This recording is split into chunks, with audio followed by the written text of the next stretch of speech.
Hello, everybody, and welcome to Adaptive Consultations Level 1. I'm very excited to share this information with you. I've been working on this information my whole career and learning as a stylist, as a salon owner, and through experience with all of the tips and tricks I'm going to share with you today. So, this course is broken up into 3 sections. The first section is my adaptive consultations system. So it's phase 1, 2, and 3, and it's basically how to give a consultation. Very, very simple, but the information will help you a lot with your confidence and with dealing with people. So the presentation should take about an hour, and I really think at the end of it, you'll feel a lot more comfortable doing consultations. So I'm going to go ahead and just share my screen here.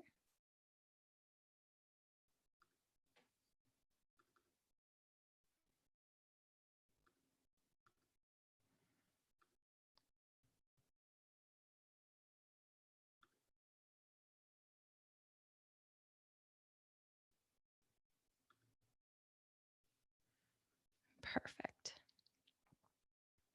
Okay, amazing. So, adaptive consultations. So, the first business class that I'm ever putting online is going to be about consultation because, for the most part, what I find is when I'm coaching or training or anything, a lot of the challenges that happen during a service stem from the consultation portion of the service. A lot of the times we aren't asking the right questions. We're forgetting to ask certain questions. We're not thinking about what could happen if this were to happen, or pre-existing things that are in the hair. So I wanted to create a very easy system to follow. So here it is. So basically, it's greeting, listening, and consulting. And it's very, very simple, and we're going to get right into it. So I'm going to just introduce myself for any of you on who haven't met me yet. My name is Gina Bianca. I am a hairstylist, educator, salon owner. I am the global salon business expert for Joico. I have been doing color for 10 years. I really put a majority of my education and technical focus on hair color. I love color corrections. I love being able to fix something that other people can't. That's like my sweet spot. Like I really love when someone like needs me to fix something because it's so bad. That's like my favorite kind of hair to do. I'm a brand spokesperson, social media influencer. I have 2 dogs. I'm engaged to an amazing guy named Steve, and I am an aspiring chef these days. Really, really love to cook, and I'm in my happy place when I'm cooking. So if you see me cooking, you'll know that I'm truly happy. And that's like when I want to cook, not when like I have to or whatever, but like if we're entertaining and we're like, you know, having people over, it's like my favorite thing is to cook and like do things for groups, and it's like one of my hobbies. So I figured I'd share something like that about me and then keep going. So basically, guests are asking for a lot these days. They're coming in with some crazy photos that sometimes we look at them and we just have a full-blown panic attack. uh, Many of them have a lot of pre-existing conditions, we'll call them. So it could be they're just freaking nuts. It could be they have a lot of stuff going on in their hair. It could be they've box dyed before. It could be they have unrealistic expectations. It could be they don't unrealistic expectations, like they don't understand how long some of these goals can take. And they don't understand that we're not superheroes. Well, we are, but sometimes it takes more than one session. So instead of saying no or hating our jobs or crawling into a hole, we have to adapt and we have to expand our communication skills. We have to know how to communicate, and we really have to have an answer for everything. So it's really, if a guest comes in and it's unrealistic, it's how can I still take care of this guest? And the only time we're really saying no to people is if they don't respect your professional opinion and they're not having it. Like they're not gonna accept what your recommendation is. And we just can't say yes to those people, and we can't service those kinds of people because we're gonna end up having redos, and we'll talk about that more later. So This class should help you. This first session of this class should really help you with your consultation. Just like the whole, it should just take some stress away from you. Our next segment, we're going to talk about salon policies like cancellation policy, redo policy, no-show policy, all of that kind of stuff. This course is really about just learning how to communicate with your guests and getting them comfortable to do business with you. So my consultation method is 3 segments. It usually takes about 15 to 20 minutes to complete a consultation. If you're going over the 25, 30-minute mark, there could be an issue with communication on one end, both ends, or whatever. So honestly, if you can't come to a good agreement in 15 to 20 minutes, might be a good time to take a break, or maybe, have them get an opinion elsewhere. If you're just not getting it, if you can't come to an agreement within 15, 20 minutes, chances are they're not going to be happy. And that's just based on my experience. And it's not to say don't take your time with the client, but you should always try to remain in control of the situation and keeping the consultation moving forward. So you have to come up with ways to kind of stop the guest if they're like on a rant, or redirecting, and really only asking specific kinds of questions and not just, shooting the shit, having a chat. You really want to keep the conversation moving forward. So the greeting is going to be about 2 minutes. You're listening where they kind of give you the whole spiel. That's going to be about 5 to 7 minutes, depending on, the person. And the consulting, where you kind of give them a breakdown of what it's going to be, let them know what's going to happen, let them know the risks, and kind of where you give them the pricing and your recommendations. And then you can get started. So it's usually about 15 to 20 minutes. So a lot of people ask me, like, how long should a consultation be? Or how long should I book in for a consult? And I think between 15 to 20 minutes is great. If you're on the higher priced side and you're looking to give that luxury guest experience, time is luxury. Okay. So right now, if you really want your business to grow value wise, a lot of that is time and how much time you're spending with the guest. So rushing through, just be careful, because if you're charging a pretty penny and you don't take the time to listen, you might not be able to retain those clients. So take your time, but hurry up. And I would just make sure you always leave enough room, especially with new guests, to give plenty of time to do that kind of consultation. Perfect.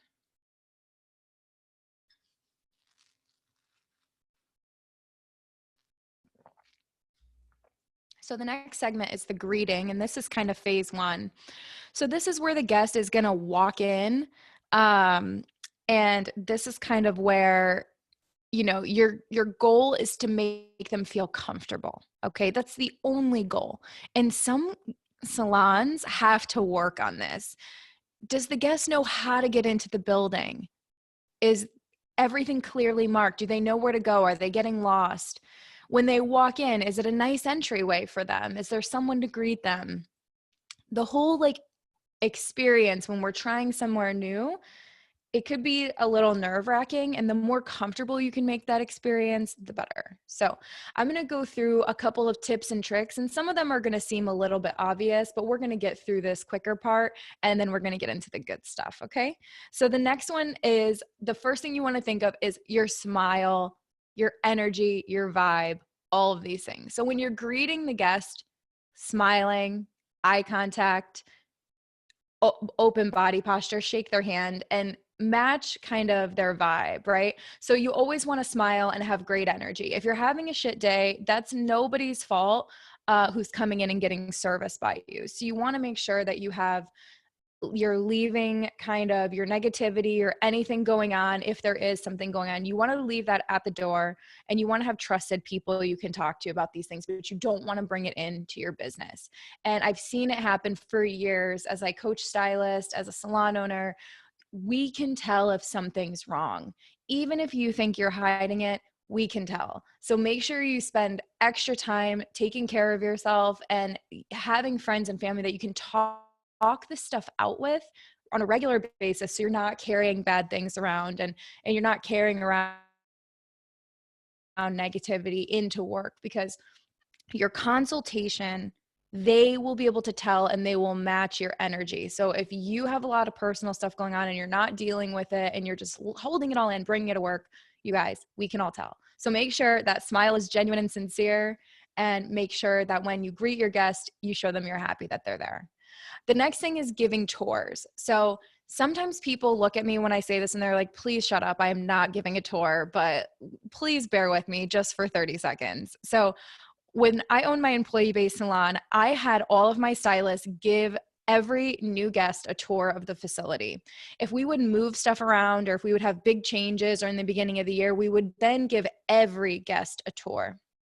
The reason I would love to give guests a tour is because, number one, it would show people around the salon and it would show them all of the services we had to offer. So we would have our color bar, our take-home area. We would have our wash area where we would do conditioning treatments and all of these things. We had eyelash extensions we were doing. We had waxing. We had so many services. And how are people going to know about these services unless we show them that we offer them? So we had a tour and it was scripted, where I told them exactly what to say. They did it that way. And then as soon as they got comfortable with every single area, they were free to do whatever they want. They say whatever they want. I trust them. I really wanted to give them the opportunity to like be themselves, but still showcase what the company has to offer.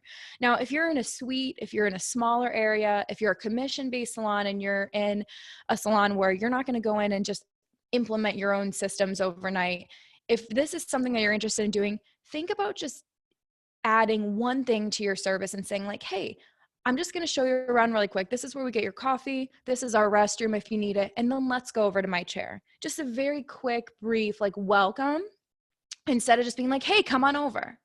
You know, giving a tour is a very, very nice touch. So just to throw that in there. And not to mention, as a salon owner, my girls hated giving tours, a lot of them. However, it did help build their public speaking skills and their confidence. So if you're giving tours, even if you hate doing it, you guys, to be honest with you guys, it really, really helps you grow.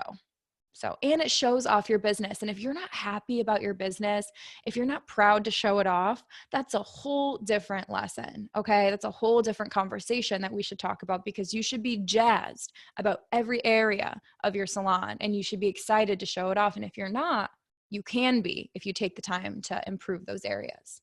Right.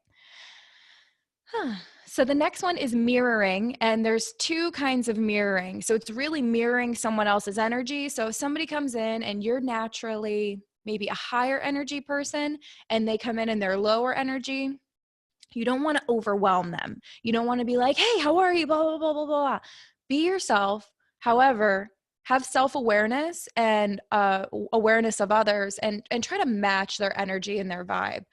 Try to be, like on their level. So if they come in and they're chill, just be like, hey, how are you? Like, you don't have to be like in a crazy, you don't have to really like overwhelm them. Or if you're naturally low energy and they come in and they're high energy, you got to pep it up a little bit, right? Because you want to make this work. And as you guys get to know each other, you'll see that energy and that vibe, and you'll see that kind of even out. And then you'll come in and it's just you guys, and you get to know each other.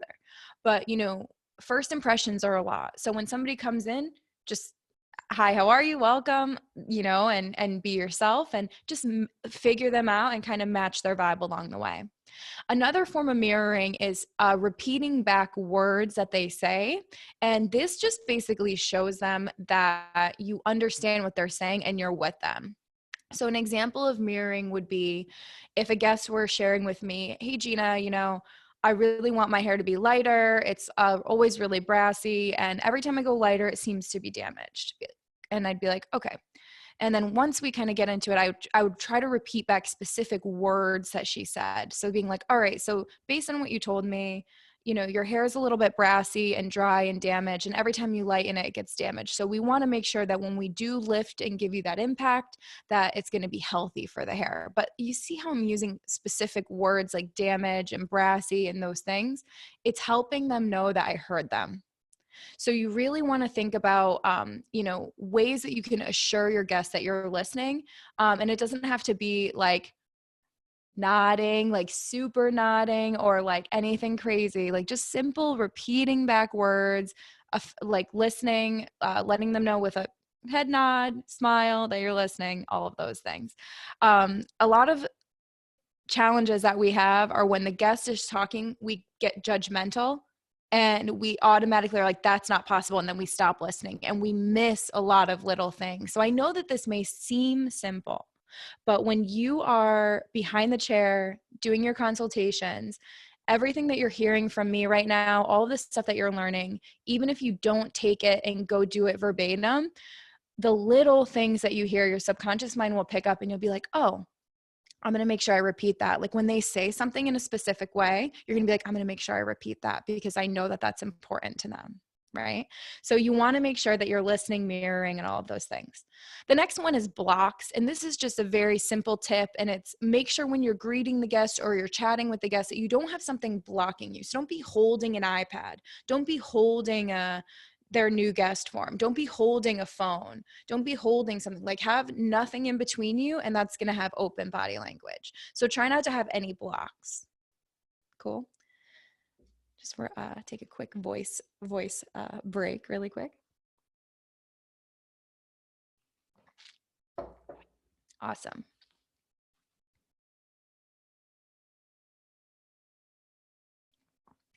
The next one is being positive. And this is just to say, no matter what, you want to make sure that you're a positive source of light. You don't want to be talking smack about other stylists. You don't want to be negative about their goals. Just be positive and be forthcoming and really like be non-judgmental. So even if they come in with the craziest goal, even if they come in with the craziest hair, just try to be positive and try to never put down another stylist. Because if you put down somebody else in front of your guest is going to feel ashamed if they ever step out of line, if they ever can't afford something, if they ever adjust their hair at home, if they ever do anything, they're going to feel ashamed and not feel comfortable being around you. So don't be toxic, don't be gossiping, and always be somebody they feel comfortable being around. And that just starts with being like a positive source of light. Cool. And when we get it back to work, if people are doing their own hair or box dyeing, or maybe your guests like can't afford you this time, like don't shame them. Like shame is such a horrible thing. And it's really, really hard to like be a guest. And, if you do get bored or have fun with your friends one night, box dye your hair, whatever, all of those things. Like, I don't want to have to find a new stylist. I want to like be FaceTiming you while I do it, right? Or something like that. And it doesn't mean you have to encourage box dye. It doesn't mean you have to encourage them cutting their own bangs. It doesn't mean you have to encourage any of that, but don't be judgmental and don't be shaming people. So the next one is appearance. And this is very like open-ended for me. So the only things that I have to say about your appearance are this. Number one, mind your hygiene. You have no idea how many messages, emails, coaching calls, things where salon owners ask me, how do I tell my stylist that her hygiene or his hygiene just is not okay? Like, I just can't tell them. It hurts my soul to tell them. And I'm just like, oh my God. Mind your hygiene. Just mind your hygiene. You're working on people, you're touching people, like shower, deodorant, all of those things. Like, I know it sounds silly, but like you heard it here from me, like extra layer of deodorant, little bit of perfume, nothing too crazy, nothing too powerful smelling, but mind your hygiene. When you go to work, clean face, like you don't want to have sleepies in your eyes, drool from the pillow, wash your face. You don't have to wash your hair, dry shampoo your hair, whatever, but just make sure your hygiene is good, bare minimum, right? Now, when it comes to how you look at work and how you dress, it's really going to come down to you, your vibe, your style, all of those things. And you have to find a salon that fits your vibe and your style. So you can't get mad at your salon if you don't fit in. you got to find a place where you fit. And there's nothing wrong with dressing any type of way as a stylist, I don't think. I mean, it's 2020 as we record this, and, you know, I go to work in sweatpants and a hoodie, and I have a clean face, my hair done, and my clients respect me as an artist. And that is what it is. You know, my salon's very casual, laid back. Like, we don't have a dress code. Like, we really just want everyone to be clean and smell good. And, you know, that's pretty much it. But if you're a salon owner and you're working on a brand, and when you hire people and you have a dress code, that's your right to have that dress code and to have that expectation, to have that standard when your stylists are on your payroll. Now, if you're a stylist trying to find your home, look at how people are dressed. Ask about the dress code, right? Make sure that when you are at work, if you do dress the way that you want to dress, that you're not sticking out like a sore thumb, right? So the reason I bring this up is my guest is here. I work in this beautiful salon, and then I'm dressed my casual, cool self, but everybody else is dressed up and done up. Is that guest going to feel a little confused? Probably, right? They're going to be like, am I getting the casual one at the salon? Like, what's going on? Like, you just don't fit. It doesn't fit, and it questions the brand, or it questions the service.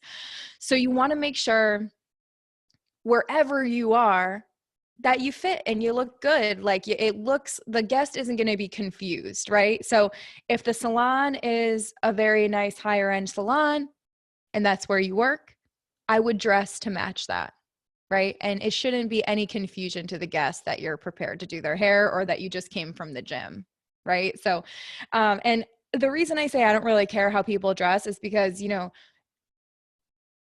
when I was behind the chair, I was doing 5 guests an hour, and sweatpants and hoodie was how I could like do 5 guests an hour. And I'm not wearing heels, and I'm not going to dress up to be a workhorse. Do you know what I mean? But that's the kind of stylist I want to be, right? Like, if that's the kind of stylist I want to be, I can dress that way. And if that's what my salon looks like, I can dress that way. You know what I mean? But if I'm going to work for somebody else, if I'm going to work for somebody else and somebody else's brand, I have to respect their dress code. But if I'm an independent artist and I'm somebody who, you know, wants to have my own brand, just keep it consistent, right? So clean hair, clean face, stay on brand, whatever that is for you, stay on brand. So if you're a higher end stylist in a higher end ritzy salon, maybe make sure you're matching that. If you're a savage workhorse beast and you're just in here to get shit done, and you're in a salon that's more casual and your clients don't care, they show up.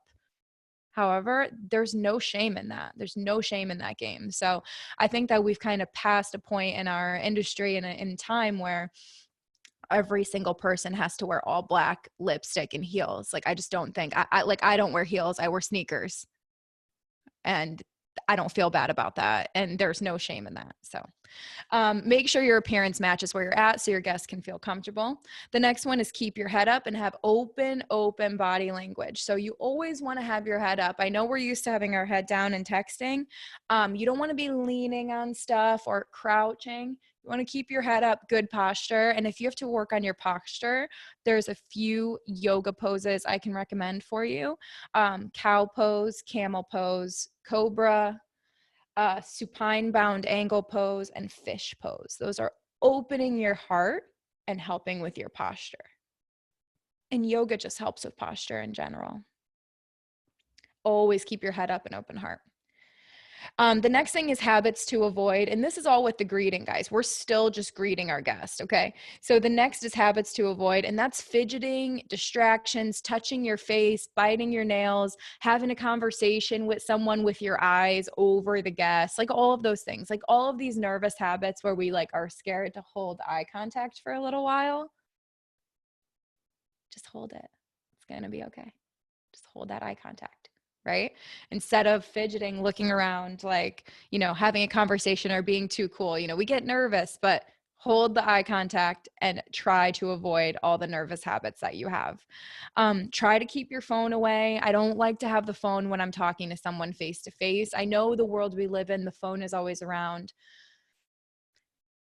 Try to look away from the phone and try to avoid interruptions. And we'll get to that in a second. Awesome. All right. So let's take a minute to process all of that. That's a lot of info. And really, all we were talking about was the greeting. All we were talking about was the greeting. So we talked about smiling, we talked about giving tours, talked about mirroring the guest, whether it be repeating words that they say or just mirroring their energy and meeting them where they're at. We talked about blocks, which could just be like holding something in between you and the guest, or standing in between something, or having something in between you guys. Just be like right there with them and try not to have anything blocking you. We talked about being positive and looking the part, whatever the part is. There's no judgment, you know, just make sure that you look the part, whatever it may be, and whatever salon that you're in, that you fit there. And if you don't fit there, find a place that you fit and feel comfortable and can be yourself. We talked about keeping our head up and having open posture, open body language, and we talked about avoiding some annoying, nervous habits that we might have.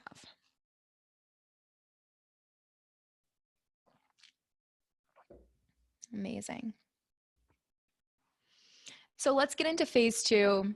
And this is all about listening. So up until this point, we've greeted our guests, shake their hand, hug, whatever you do. We've given them a nice tour. We've set them up with something to drink, make sure that they're comfortable, have a seat. We're sitting in front of them. We're about to have a conversation. And at this point, this is where I'd be like, so what brings you in today? And we're going to go into kind of the listening part of it. So the main thing with listening is you want to have confident eye contact. So you want to be like engaged with them the whole time when they're talking to you. Don't be afraid to make eye contact. If you are, you have to practice throughout your day. Just practice holding eye contact longer. It's creepy at first to you if you're not used to it, but just practice as much as you can. And it's going to help you with your confidence and your life, like your whole life. This will help you with, okay? Don't be afraid to hold eye contact, and don't be afraid to hold it through the response. So learning how to have strong eye contact is going to help you so much with your confidence. And if you're confident, people are going to trust you. People are going to get their hair done by you, and people are going to refer people to you. So eye contact is huge. If you have a hard time holding it and you look away and you're distracted, practice. Okay. So you have to practice. If the guest is talking, if they go on and on, even if you don't give a shit what they're saying, pretend, make it your life goal to just pretend like you do. Just your life goal to just pretend, even if you don't care, even if they've gone off on a tangent, even if they're talking about 400 things that have nothing to do with our appointment today, just act like you care and do your best to adjust and move forward and move the consultation forward. The next one is body language. You want to be attentive and relaxed, but you don't want to be standing over them. I always recommend sitting down across from them and having a conversation. If you're standing over them, it could be intimidating. And sometimes if I'm running late or if I get in trouble, which I mean, we all get in trouble sometimes, like running behind, oops, or if maybe they didn't like their hair in their back for a redo and I'm about to go consult with them, I'll walk up to them and I'll actually kneel down and kind of like look up at them and just be like, so tell me what's going on, and kind of be more quiet and not be like one-on-one conversational. Just be like, hey, so what's going on? Share with me what's going on. And they'll be like kind of like more above me, and not like in a huge way, but just like a couple feet. I'll like kind of lean down and have them talk to me like that. And then they're kind of more in control, and then they feel heard. And these are just little psychological things that I've done for years and years and years. And just, it helps like really, it really, really helps set the tone of who's in charge of what. So like when a guest comes in for a redo, like I'm here to serve, like I'm here to make this right. And it really like helps me let them know that like I'm here to serve you and make them feel comfortable. So your body language and eye contact are huge. And in my classes, I always share, and it's funny, like some people love it. Some people are like, I don't believe it. But eye contact and body language, like sometimes if I look in the right eye of somebody, I believe it is more dominant eye contact. So when I'm looking in the right eye, it's when I'm doing consultation, when I'm asking them if they have box color, when we're talking about important things, or if I'm trying to maintain control of the convo, I'm doing right eye contact. Left eye contact is a little bit more relationship building, a little bit more submissive. So it's their right eye and their left eye. And you can kind of like switch back and forth during consultation, but don't make a big deal out of it and don't be all like crazy eyes on them. But it's interesting. And it's worked for me for many years. So eye contact and body language. Always keep an open mind. Always keep an open mind. And if they want something you can't really deliver, or if you feel like it's going to be, they're not going to like your response, maybe this is going to take 20 sessions, or maybe this isn't going to look good on them, or maybe it's just not possible. You know, people bring in pictures that's just not possible for them. Like their hair is like a completely different texture, length, color, and they want something that's a completely different texture, length, color. And some of that isn't going to be realistic without extensions or without like them styling their hair for 5 hours a day. So sometimes like even when they're talking to you and you have to listen, keep an open mind, because you have to figure out what is most important to them. And this is one of the main keys to this class, is you want to have a response or solution for anything. So my technique that I use is I try to figure out what's the most important thing to them. What's the most important thing? So what are they most excited about? Is it the fact that they're getting a huge change? Is it the color itself? Is it their hair being shiny? Is it the color being chunky? Is it the texture of the hair? Is it the curls? Is it the volume? Like, what are they talking about? What's lighting them up about this? Or is it the full transformation, the full project? Like, figure out what it is. And even if you can't do that, try to embody what they really want into a different service or something else. But don't ever forget what they want, and just keep a big, beautiful, open mind. Because if you can deliver, if you can make something happen for them that meets their needs, you're good. And at least you tried, because a lot of people won't even try. And a lot of people like are not good at giving consultations. Like, go into any salon, walk in and just be like, hey, I'd love a consultation, and just ask them to go like 5 shades lighter. Just any salon. About 70% chance someone is just going to come in and just be like bored with you if you just walk in off the street, or they're just going to be like, oh no, this isn't possible, because you don't have an appointment today, or maybe because you walked off the street, or maybe because they don't know you, or maybe because your ask is too much. Like, have an open mind and don't close the door before it's even open. Okay. And just because somebody may not have 8 hours booked today doesn't mean their hair dreams can't come true. So just keep an open mind and be nice. The next thing is using visuals. Letting them share their vision with you. I wouldn't start anybody's hair unless I had a visual. And I really love to have them kind of share with me, like, oh, show me what 2 inches looks like. Like, what's 2 inches to you? Because sometimes it's like this is 2 inches. And you're just like, oh my God, okay. But really kind of letting them show you what they mean. So like, what does warm mean to you? What does cool mean to you? If they're using these words, ask them to show you what that means. Okay. The next one is interruptions, and you want to avoid them at all costs. For me, when I'm teaching, it's very overwhelming at times when I have a lot of people around me and I know that they came to talk to me and they're standing in front of me waiting to talk to me, and I'll be having a conversation with them. And one of my biggest pet peeves and one of my worst things is if you walk up and interrupt me during a conversation, especially because 99.99% of the time you didn't have to. It wasn't an emergency. It wasn't a life or death situation. 30 other people there could have handled this before me. And I just lost that connection and was interrupted with somebody who was waiting to have that conversation with me. Now, when I'm doing a consultation with my guest, that guest has booked an appointment, driven here, and is being vulnerable and sharing with me how they want to look. So it's just as important as somebody traveling to see me. So I expect to be uninterrupted during my consultation, especially. So avoid checking your phone, avoid side conversations, give the guest your undivided attention. And if you're ever double booking, have a system where you're not interrupted. if you're double booking, you need to have an assistant, and there needs to be a system to where both of the guests are totally fine with you double booking because they don't even notice each other. That's the only way you can double book and not completely like deplete your guest experience. So you need to have a assistant with you. You really do. And if your assistant has to come up to you and say, "Hey Gina, your guest is here." Or if they have to come up and just say, "Hey Gina, Sally's here." They can walk up to my station and say, "Here's your comb Sally had," and just drop it. You know what I mean? They don't have to walk up to me and say, "Hey Gina, Sally's here." Now my guest feels like we're rushed.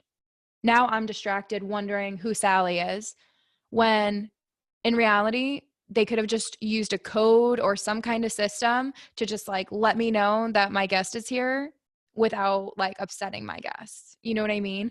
So, really just making sure that if you are going to be double booking, have codes or have some kind of system for interruptions, and don't have them just be a part of your service. Don't have interruptions just be like part of what you do at your salon. I was guilty of this because when I used to double book, I would be like mid conversation with my client, my assistant would come up and just start talking. And because we'd have 5 guests going on and it was an emergency. So that was just part of our experience, and it didn't last long and it wasn't great. So we had to really figure out how to make a better experience out of that. So really try to avoid interruptions. And when they are, speaking, stay engaged. And if people do interrupt, just tell them to hold on and never tell your guests to hold on, because they'll have a lot of respect for you for putting them first. So if someone were to walk up to me and my guest is speaking, I would just be like, I would look at them and just be like, "Excuse me, please come back in a moment." And then look at my guest and be like, "I'm so sorry." Like I wouldn't, and then that's never going to happen again. Like if you have that system in place and you have to coach somebody on the spot and just be like, "Please come back later," and let your guests finish, like that's okay. 99 out of 100 times, it is not a life or death situation, but giving the guest the floor is huge. The next thing is ask only clarifying questions, okay? This is going to be something that's going to help you so much. If you take nothing away from this, this will save you time and this will give you answers. So the only questions you should be asking are like clarifying questions, okay? Especially during this phase 2 when they're talking. So you want to ask questions like how much, how often, how many, and not asking like, "Oh, why would you do that?" Or oh, like don't start a new conversation within the consultation. Like it's good to be curious, but don't be like, "Oh, what kind of dog do you have?" Like, "Oh, well," like, and then they forget what they're saying and then they go off and no. So really be careful about the questions that you ask. So if they say, "Well, I've been coloring my hair black for 3 months." Okay, awesome. So you've been coloring it black for 3 months. How often? Every 5 weeks, every blah, blah. Ask how often. Are you doing it on the root or all the way through? Those are the questions you should be asking. If you want to ask, "What kind of box dye? What brand? Where'd you get it? What shelf?" No. It's not the time nor the place. And having clarifying questions is going to help keep you in charge. They're going to be like, "Oh, I didn't know that mattered." The fact that you ask, it matters. So be careful what you ask, because a lot of stuff doesn't matter. It's true. A lot of stuff does not matter. What kind of dog, what kind of this, what kind of that. Like we need to keep this consultation moving forward and we need to make sure we're on the same page. The next thing is be compassionate. And honestly, I put this in here because sometimes guests can come in and they can want something crazy or they can really drive us nuts. But I really wanted to put in be compassionate because now more than ever, when people come into the salon, they're being vulnerable, they're being real, they're really wanting to have a change. And sometimes for people, that's a lot. And it's time for us as hairstylists to really think about the power that we have touching people and changing lives. And really the fact that how we treat our guests will have a ripple effect with their family, their friends, and their lives. And really being compassionate and understanding and having an open mind and everything that we talked about previously All of these things are huge. And if you can be compassionate and kind and loving to others, like that's going to spread so much. And during these times, we need it more than ever. So be compassionate. And how, you know, how you can do that, like how you can be more compassionate if you're like, I don't know how to do that, or if you really want to work on that. Ways that you could do that is you could be practicing self-compassion, which, you know, being nicer to yourself, being kinder to yourself. Practice spreading kindness all the time, like sharing and being very kind and nice to others, pointing out nice things instead of bad things or weird, bad, mean things. Um, Relax your judgments, listen more, heal your own trauma, and practicing self-care. Those are ways that you can be more compassionate. And when you're a compassionate, kind person, people will be attracted to you. And when you're compassionate and kind, they'll trust you and believe you. And when you are these things and you're sharing with your guests what you believe is best for their hair, they'll believe you more and they'll trust you, and you'll be able to, you know, create the kind of hair that you want, and you'll be able to create the best hair for them through them trusting and believing in you. So the next thing is you want to summarize and check. And basically, you want to just make sure that you kind of go through everything that they said, repeat it back to them in a few ways if you need to, maybe like just like point out a few things. And just make sure you're on the same page. So you could just say like, okay, Sally, based on what you told me, you want to be a little bit lighter. However, the damage on your hair makes you want to give up on the blonde life. I totally understand. And I've been there. I have some solutions for you. I just want to confirm a few things with you. You don't like warmer tones. You want to keep your length. Your schedule's tight. So we need to get started. Does all of that sound about right? And they could be like, yeah, don't forget my length. Right? So once you hear everything and once you kind of get an idea of what they want, now it's your time to let them know what is good, what is about to happen, and how you recommend getting there. So the next section is all about consulting. So let's process this for a second. If you want to take some notes, take your time. Part of this course is our outline. You're going to also get a list of consultation questions, a list of photo breakdown questions. You'll get all of the slides, the presentations, and you'll be able to kind of come back to this whenever you want.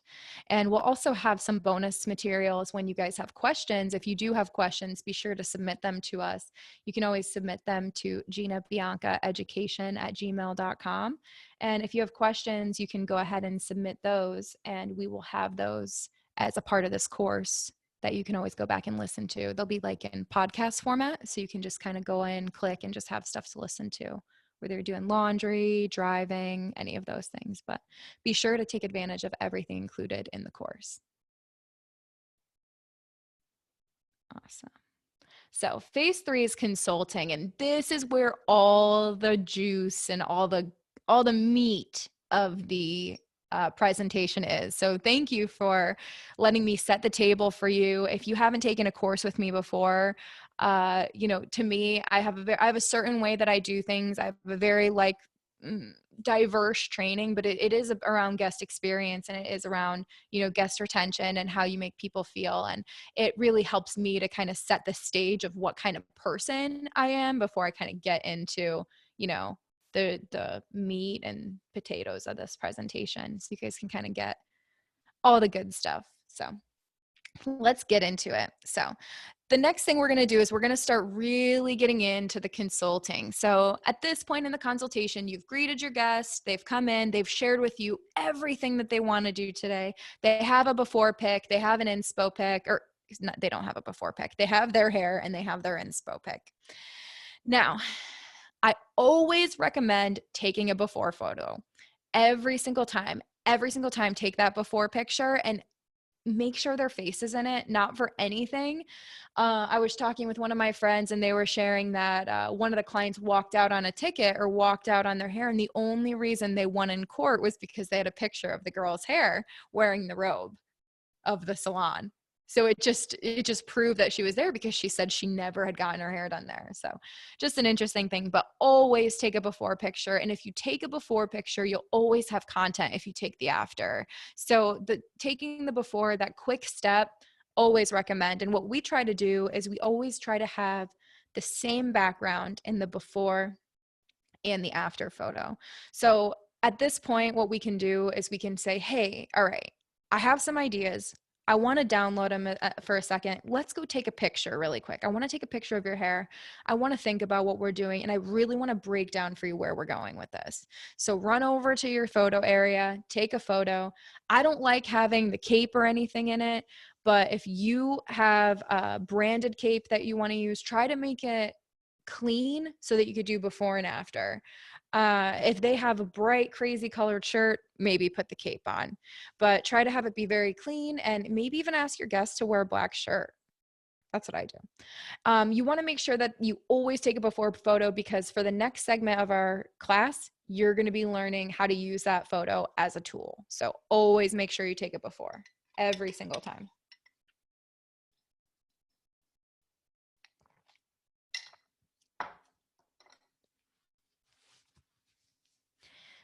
Awesome.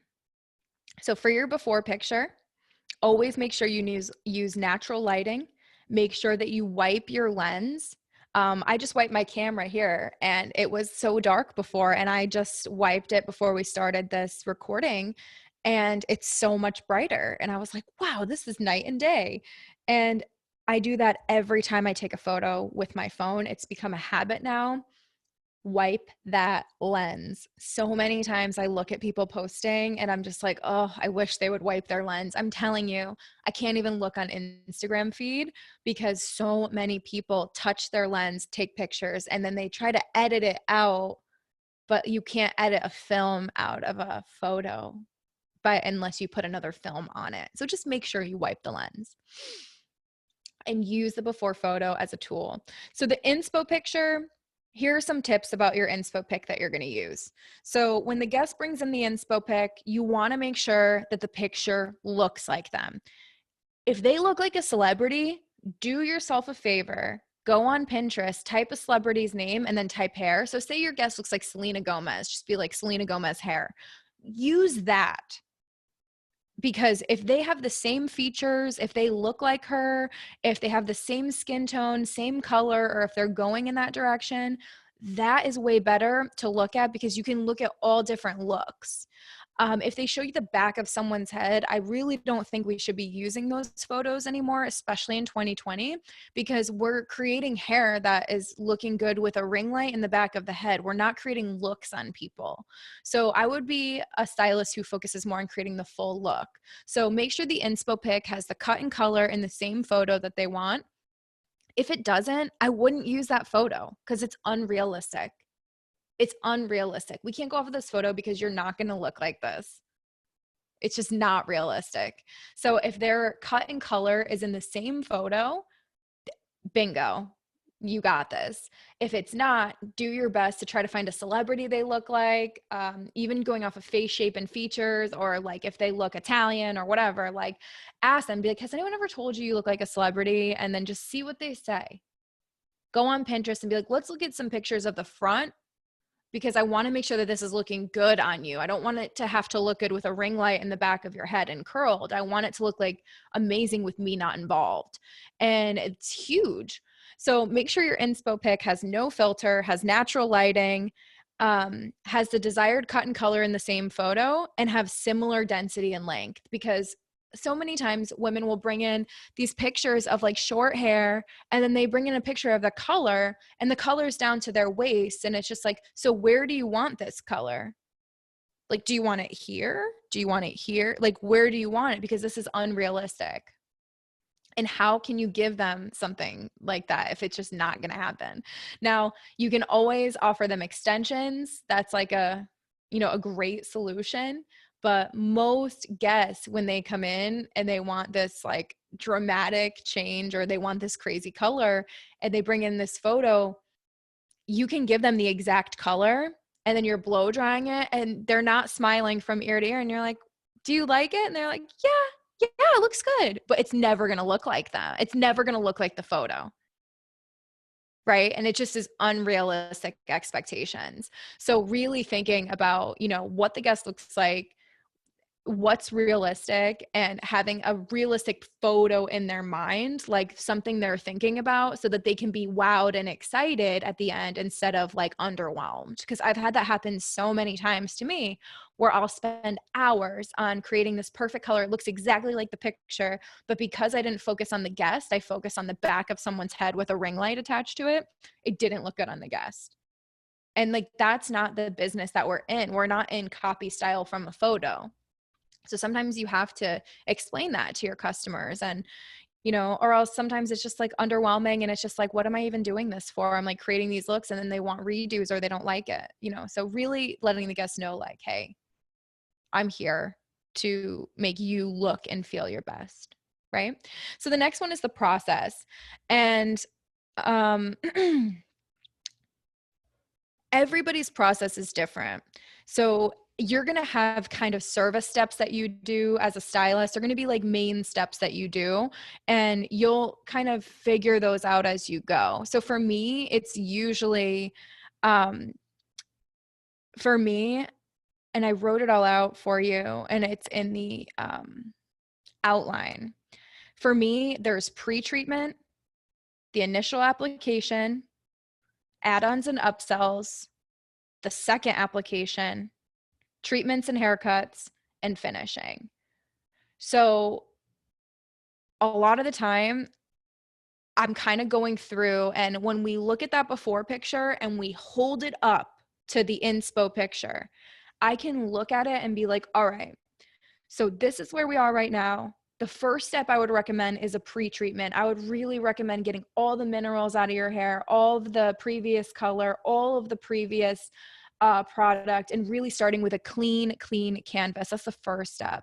The next step I'm going to recommend is the initial application, which is like building a house. So this is going to take the longest. It's going to be the most time, take the most time, the most product. But when we build this house, it's going to stay there until we knock it down, or until you decide to do something else or cover it up, right? So they can cut it off or they can cover it up, but the house will be there. The next step is usually add-ons, upsells. So like, I really am going to recommend the Defy Damage for you, or I'm going to recommend this additional treatment for you. Or else you probably won't have this perfect, beautiful, shiny hair that you want, right? So I kind of go through and I look at what they have. And the before picture, if you take a picture of their hair, it's very easy to show them their blasted cuticle or show them the bands where you're going to have to reapply.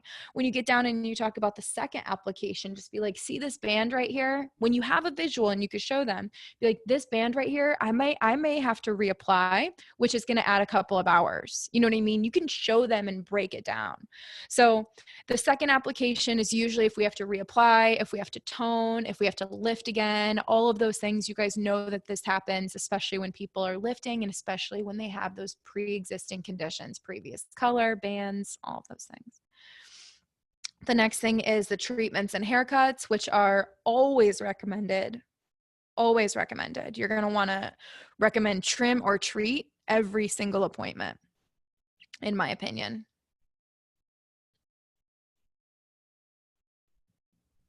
And then they're finishing. So I'm going to just go through and just like, I have really good notes right here and you get them with this course, but I just want to make sure I don't miss anything. So for the pre-treatment, services to prep and prime the hair for color services, pre-treatments can take anywhere from 5 to 45 minutes. So I've used Malibu treatments before.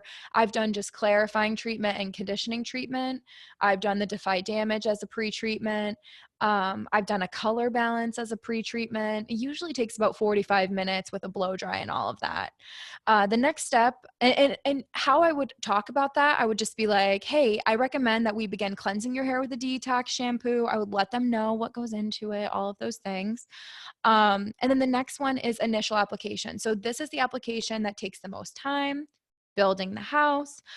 This step is usually taking, this most expensive, takes the most time, it uses the most product. This is where we're going to do X, Y, and Z. The next one is Oh, and when we talk about the initial application, this is where you're going to decide what technique you're going to do. And your pricing and service menus are going to be critical during this time. So, what you can say is like, okay, based on everything, the initial application, I'm going to use a technique called foliage. Basically, what that means is that every hair that I do is going to be, or I'm going to use 1 inch sections and I'm going to put in these big, beautiful foliage pieces. Based on your hair thickness, I think you're going to need a couple of extra bowls, blah, blah, blah, blah, blah. So when you take my pricing course, which is coming after this course, we'll be able to come up with your pricing, service descriptions, all of that. But you want to let them know when you start discussing the initial application, you want to say and start planting seeds during the breakdown. You want to say and start planting seeds for when you price out this ticket. So I want to do a foliage. You're going to need a few extra bowls. This is why, blah, blah, blah. The next one is your add-ons and upsells. So as a stylist, however you recommend to do hair, like if you believe that you need to have defy damage on every service, if you believe there's a treatment in every service, if you believe XYZ and there are certain things that you need included in the service, this is the time where you'd add those on. That's where I would usually say, like, you know, based on the length and thickness of your hair, you might need some extra product. However, if we don't end up using it, I'll take it off your ticket. The next is treatments and haircuts, critical for each chemical service to maintain and improve the texture and condition of the hair. I recommend trimming and treating at each service to improve the condition of your hair. Treatments reduce color fade and help your hair recover from chemical services. And very important, the finish. It's wise to recommend a similar style to their inspiration photo. I would recommend curling for any guest who brings in an inspiration photo that has a curled finish look. You might want to you want to be sure that you deliver the end result, and you don't want to promise them something that you're not delivering. So if you have a guest and they bring in a photo and the photo is curled and they have straight hair, say, hey, do you want me to curl it like the photo? And if they're like, oh no, that's okay, be like, are you going to curl your hair like this photo? Because it's not going to look like this photo unless it's curled.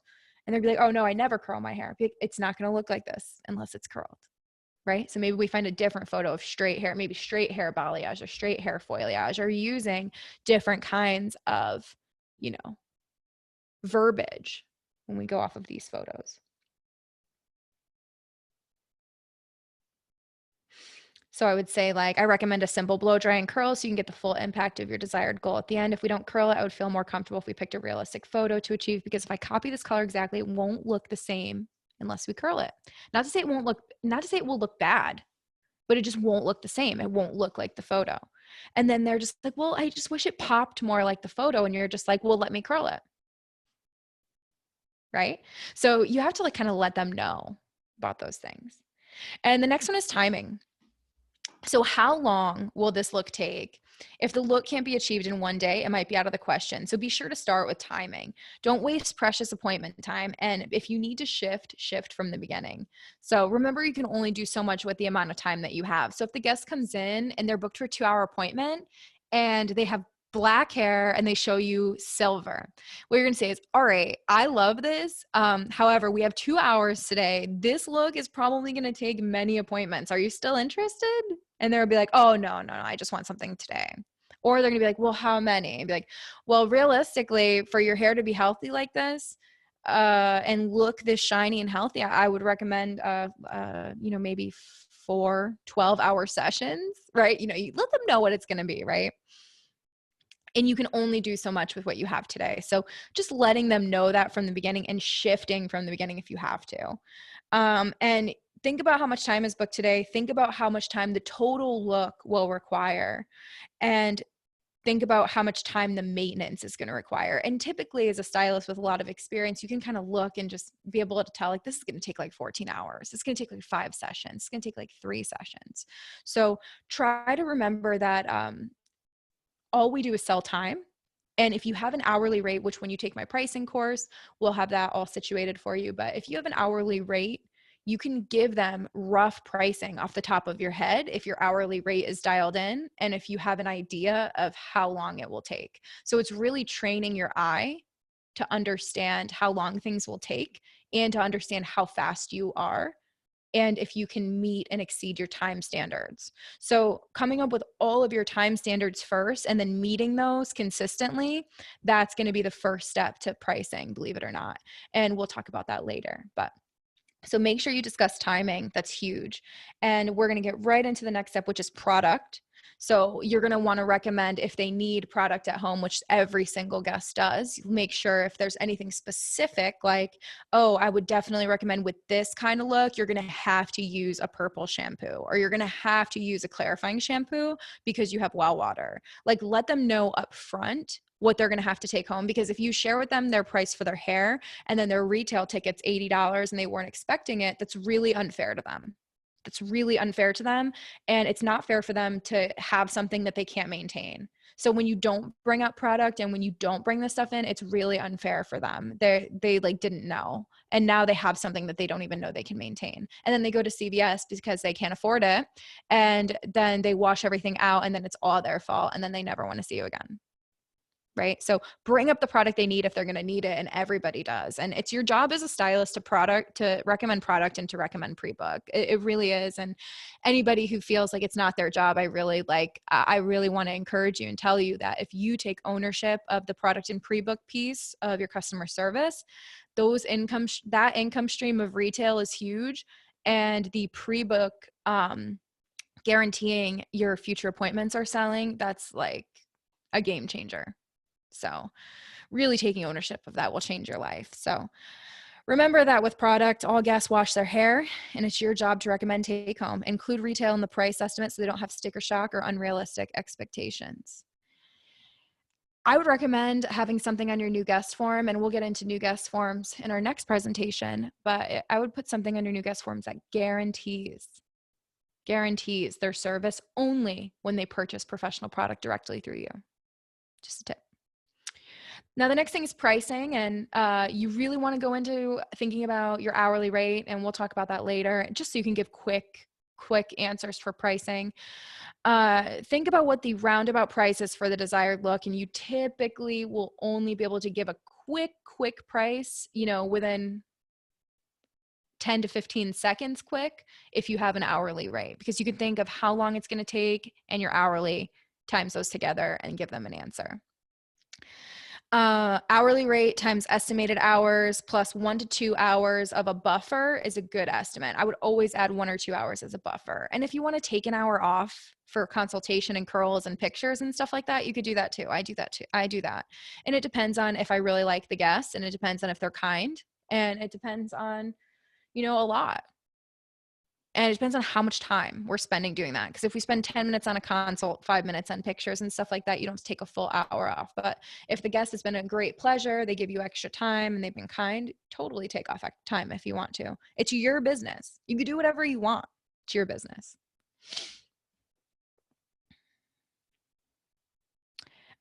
Remember to offer options. So sometimes a look will take multiple sessions or longer appointments. So offer a few options to make the journey fun. If you can adapt your consultation to make the journey fun, you'll be a stylist that nobody can compete with. If people came in and they wanted this crazy stuff that costs a lot of money or takes a lot of time, like I would get them so jazzed to do 1/3 of the work that they would just be like skipping out of the salon, like tears of joy. But like, you have to get them hyped up, and you have to let them know that they're getting what they want. And you have to be able to sell them the dream of the hair that you want to give them. Because it's really only what you can do. And you can fake it till you make it. You could bullshit. You could create, exactly what they ask, or as close as you can, but you have to sell them on it. You have to believe in it, and you have to, sell them that you're the right person for this. So let's see. Now the next one is, let's keep going with pricing. I have another page on it. Let's see. Be realistic. If they will not achieve the desired look today, be sure to find a photo that they'll like. Make sure you always under promise and over deliver. So even if the hair looks beautiful in the sink and perfect and amazing, don't tell them that. Don't tell them that their hair is perfect ever throughout the service. Always let them know. Just be like, it looks good. I'm going to make it better. It looks good, but I'm going to make it better. Looks good, but I'm going to make it better.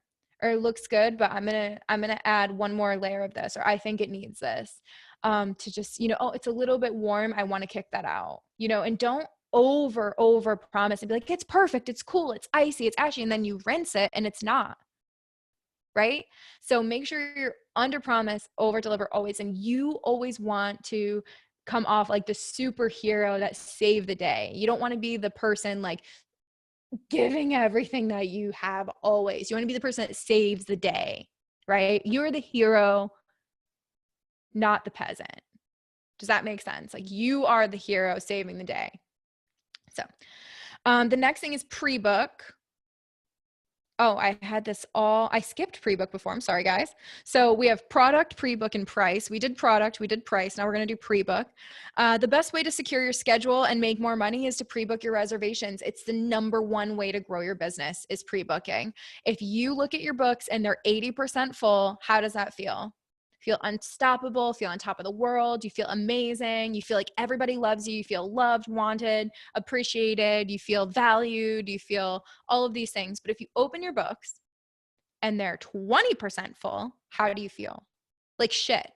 We feel awful. We feel unworthy. We feel like nobody likes us. We feel like, should I be doing hair? We feel all these horrible feelings. But guess what? What if I told you that you can control that feeling? And it's simply by doing one thing, and it's pre-booking your appointments, securing that your guest has a future appointment scheduled, and securing that they know what that appointment is going to look like. So we're going to see you again in 6 weeks, Monday at 5, because you love Mondays at 5 and they book really fast. So I have to book them for you. And we're going to be doing a root retouch, gloss, and a haircut. And if you have to change anything before then, just give me 48 hours notice. Boom, done. Right? And we're doing that during the consultation. We're never pushing that off to the front desk people at the end. We're never making it somebody else's job. It is your job. I don't care how busy you are. It is your job to fill your schedule and secure your appointments. Whether you work for an employee-based salon, whether you work for a team-based, booth rental, commission, whatever. If you talk to your customer about their future appointment, they trust and believe in you. They don't trust and believe in the front desk person, because the front desk person did not just cut and color their hair. So if the front desk person says, would you like to come back in 6 weeks? They're thinking that the salon wants them back in 6 weeks. But if you tell them this has to be maintained in 6 weeks or you're going to start looking crazy, please come back. I booked it for you. Don't blow me off. I'm just kidding. That's like, I literally talk to my clients like this, but that's just like me, like over time as a professional, building relationships with people. As you build a 5, 10, 15, 20-year relationship, you be yourself. Like, you can be yourself. You don't need all of these, you don't need dialogues or crazy things. You don't have to sound like a robot. You can be yourself. But having this foundation, having this, system and this just platform for you to grow off of, this will help you a lot. Okay. So always make sure you're pre-booking, and 80% pre-book, that is a good benchmark. So if 10 guests that come in, 8 of them have a future appointment scheduled.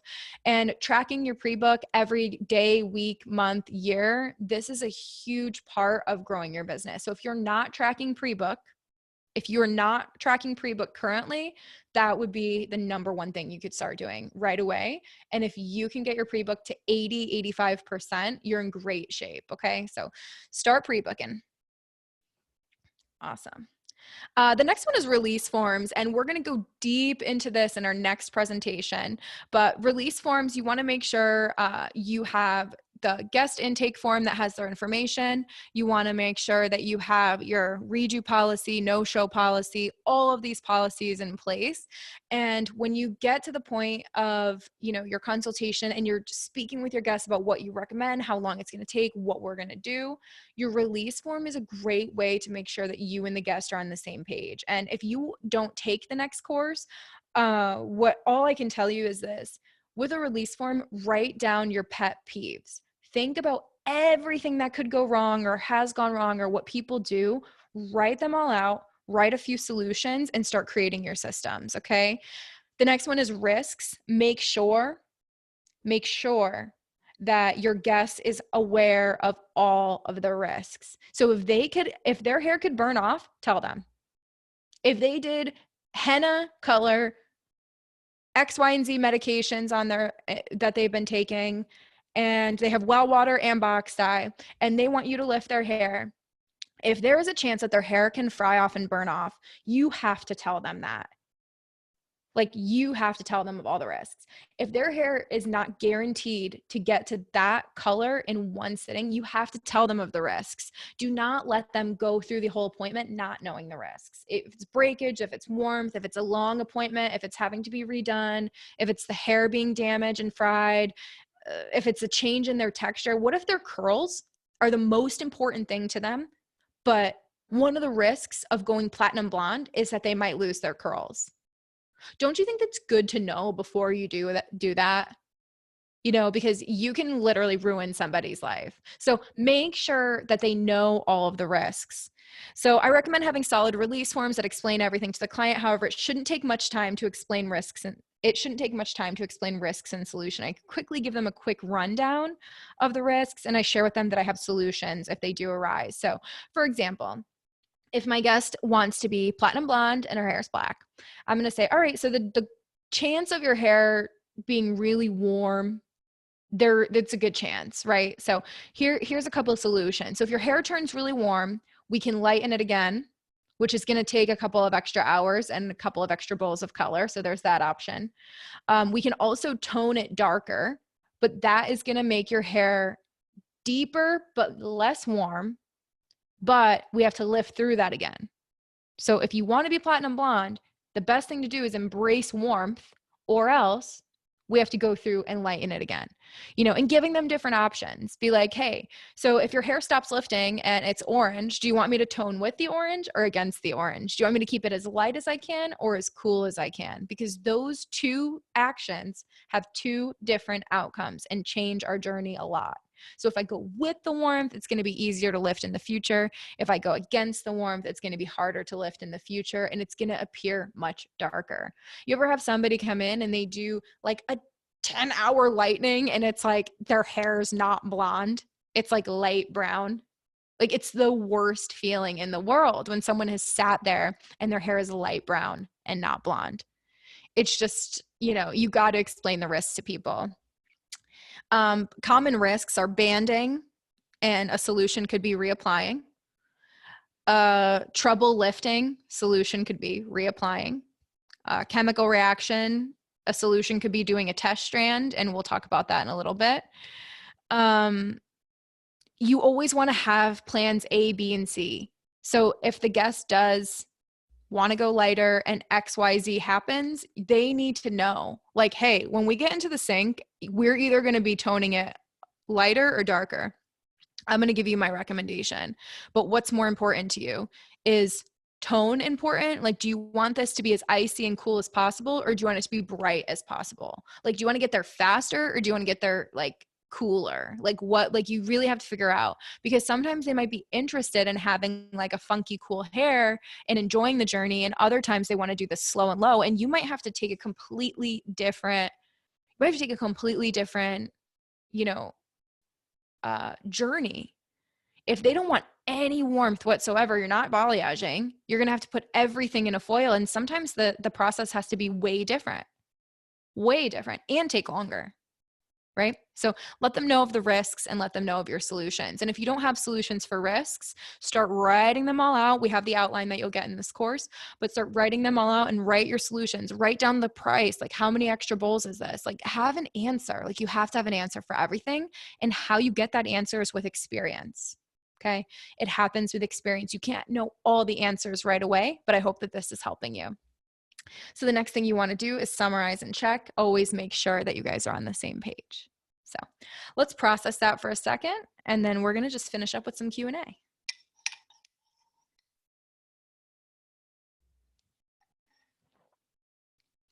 Awesome. So my adaptive consultations recap. So basically there's 3 parts to consulting in my world and my system. So there's greeting, making the guests feel comfortable, and listening, which is getting as much information as you can, keeping the guests comfortable, repeating back to them, getting on the same page, vibe, frequency, wavelength as them, making sure you guys are maintaining that strong connection. And then the next one is consulting, and that's just sharing with them how you, the professional, will get from where they're at to where they want to go. And through that, we want to make sure that we are making them feel comfortable, making them feel, happy in our space, making them feel welcomed, making sure that we're on the same page with them, making sure that we hear what they're saying, making sure that they feel comfortable always, making sure that when we're consulting, we're using the tools that we have, using the information that we have, and always, always, always under promise, over deliver. Now, if you want to track your progress and you want to track, like if you want to see how you're doing, I put this in here because I think it's really great. And I think that, tracking your pre-book is a great thing to do. And if you're not doing it, you should be doing it. It's really no excuse, and it's quick wins. So if you can track your pre-book and celebrate that every day, that's like a win in your business, because pre-book is so easy. It's just an easy way to, secure that business. So track your customer retention. This is a way advanced. If you're tracking this and and growing this number, you are next level. Okay, so if you're tracking this, you are next level. Congratulations. But track your progress with customer retention reporting. If you're doing good consultations, you will probably have great retention because your consultation will kind of push everything else forward. Now, how to track your customer retention is you want to collect the total number of guests who came and visited with you during a certain time frame. So say I was doing retention for December of 2019. What I'm going to do is I'm going to take all of those guests and I'm going to run a report and say how many of them returned, came back and saw me within 90 days. Now, that's going to be a percentage. So it's going to be like 10%, 20%, 30%, 40%, 50%. Now, new guests, 65% is a great retention number, new guests. Existing guests, you want to be in the 80 to 85 percentile, okay? You want to have 80 to 85% of your existing guests come back and see you within 90 days. And if you find that this retention number is low, like super low, give yourself a curve and do 120 days, because a lot of these guests do come in further apart with balayage and longer services in between. So give yourself a little bit of a curve. That's okay. So 90 days, 120 days. But you guys, if you run this report and your numbers are off and weird and really, really low, do not be mad at yourself. Do not be hard on yourself, because when I ran my first guest retention numbers, my numbers were 20%, and I got them up to 65% simply by having better consultations, following up with my clients, giving a better guest experience, and pre-booking my appointments. So that's going to help you grow your business to the next level. So I have a few common questions that I typically get, which I'm going to run through for you guys. Number one, what should I charge for a consultation? And I always tell people, charge whatever your hourly rate is, divide it up by how much you're going to, charge for your consultation. So we're usually doing like $35, $40 for a consult. But what would happen is if a guest would come in and pay for a consultation, we would credit them that amount towards their future service if they were to book it within 10 days. So if you want to charge for a consultation, maybe think of a service or an added value piece like that. Or just think about, how much time you want to dedicate to these. The next one is, should I do a test strand? And I say yes. So when you sit down during the greeting portion, at this point, I would put a test strand in their hair if they have crazy stuff happening. So if they have box dye bands, if you look at their hair and you're like, I need to do a test strand, or if it's damaged, use your gut. Put the test strand in before phase 2 of the consultation begins. And hopefully by the beginning or middle of phase 3, you'll be able to open that foil and check it out. What if I have to say no? So if you have to say no to a client, it's not the end of the world, but you have to really decide what you stand for as a stylist. So what do I stand for? Who am I? What am I going to say no to? What is a non-negotiable for me? So for me, it's healthy hair. So if somebody pushes me to the point where I'm going to hurt or damage their hair, and the risk outweighs the reward, or if their hair is too far gone, I will say, unfortunately, I don't feel comfortable, because I know that I can't achieve the look that you want. And my number one goal is to make you happy. So my recommendation is that you go and see a different stylist and get a second opinion. You can come back and see me, but I feel like you should get a second opinion. But I want you to know that the only reason I have to say no right now is because I know it won't make you happy in the end. So let me backtrack. And let me offer a couple different solutions. And if you're not comfortable with that, you can totally go see somebody else for a second opinion. And I'll always be here. The door is always open. But I have to stick to my values, and I want to stick to my gut, and I want to make sure that my outcome of making you happy, I do everything I can to get there. Right? So you could say something like that. You could just say like, hey, unfortunately, I don't feel comfortable. You could say, no, fuck you. You know, you could say whatever you want to these people, but it's going to have to come from the heart. So if you have a strong why, it's easy to stand your ground. Right. So, for example, if you text me at, and you, viewer, whoever's watching right now, if you somehow got my number and text me at 3 a.m, would I answer it? Probably not, because I don't answer strangers, that I don't know how they get my number, and I'm not going to answer at 3 a.m, right? So I'm just going to say no to that, right? It's just no. Think of the things as a stylist that are just obvious no's, right? Like, I'm not going to damage her hair. I'm not going to, like, say they bring in color and they're like, can you put this on my head? And you're just like, I don't know what this is. Think of the things that are your non-negotiables and then practice saying no.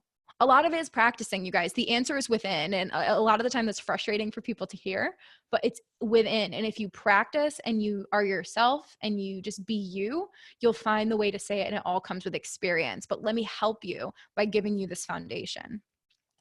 What if I need more support? So if you still are struggling with consultations, remember we have 2 more sessions that we're going to go through where we talk about salon policies. We're going to talk about photo breakdown. We're going to talk about questions that you ask during the consultation. But, you know, right now, get through the consultation, get through all of the content. But if you need more support, you can always email us, ginabiancaeducation@gmail.com, or you can visit ginabianca.com for future courses. So I want to thank you guys so much for joining me today. And I want to thank you guys so much for really letting me share my experience and what has helped me get to where I am today. And I hope that it helps you. And I hope that you enjoyed this presentation. I hope you have a beautiful day. Thank you.